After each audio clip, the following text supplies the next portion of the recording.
Will COVID mutate in animals and jump back to humans?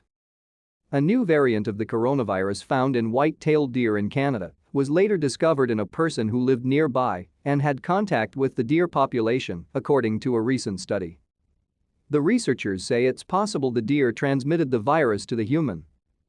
Emerging evidence that COVID-19 is gaining a foothold in wildlife could have negative long-term consequences for humans, according to Nukhet Varlik, associate professor of history at Rutgers University-Newark. Even if we manage to vaccinate the entire human population, the disease can still come back from the animals back to us, which is, in fact, what happened with some of the other historical pandemics, Varlik says.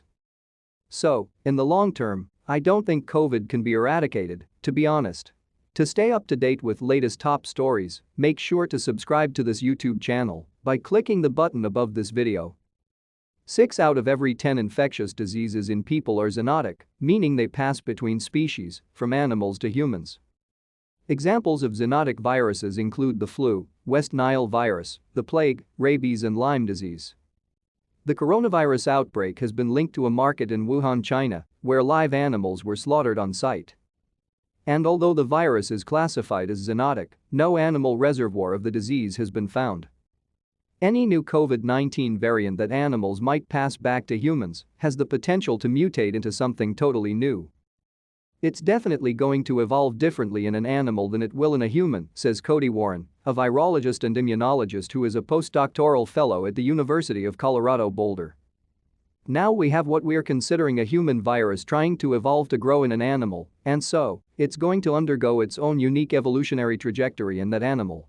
Multiple COVID-19 variants such as Delta and Omicron have been found in humans, and scientists cannot rule out the possibility that some variants came from animals. Most of the attention and resources are focusing on how do we test humans and how do we coordinate hospital beds, says Suresh Kuchipudi, a professor and chair of emerging infectious diseases at Pennsylvania State University.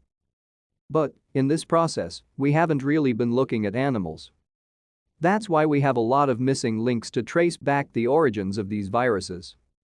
So, it may be that we haven't been looking into some animal species in some part of the world where this evolution largely may have happened.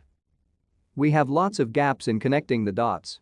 Kuchipudi, a veterinary virologist, co-authored a separate study that found evidence of COVID-19 in white-tailed deer in Staten Island, New York. Researchers tested the animals between December 12, 2021 and January 31, 2022 and found COVID-19 antibodies in 19 of the 131 animals sampled. When a virus goes from humans back into animals, the process is referred to as spillback. And what I think is most concerning about that is that it gives new opportunities for the virus to evolve in new, unique, and innovative ways, says Warren. And that virus could potentially evolve in a way and then jump back into humans and spread again throughout the human population as a new disease. Kuchipudi emphasizes the need to begin monitoring high-risk animals where the force of infection is high and based on their frequent exposure to humans in order to stop, or at least minimize, transmissions from animals to humans. Then we can track down what is happening in terms of the virus evolution. But will we also be able to determine what are the routes through which this exposure has happened? Is it through wastewater or leftover food, says Kuchipudi.